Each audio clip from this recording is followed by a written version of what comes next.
ভাল পাওঁ বুলি ক'লে কিবা টপিক এটা কৈছিলা ন? সেইটো কেছটো কি মানে হেৰি যতীন দা ছোৱালীজনী আছে ন, তাৰপিছত আমাৰ মামা ভাগৰ ছোৱালীজনী আছে। কোন মামা? হিমন্ত মামা। এতিয়া চাওক এটা কথা, মই মিছা ক'লে ভুল হ'ব।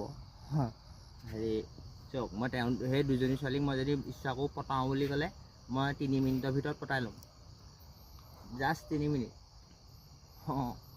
আৰু যতীন দাৰ হাতখন আৰু হিমন্ত মামাৰ হাতখন মোৰ কান্ধত আহিয়ে যাব, অট'মেটিক আহি যাব। মৰমেৰে, জাষ্ট মৰম।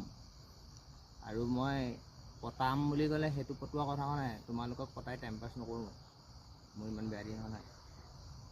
আৰু সেইটোৱে কথা, মই ছোৱালী নপটাওঁৱে মানে, মোৰ সেইটো স্বভাৱ ভাল।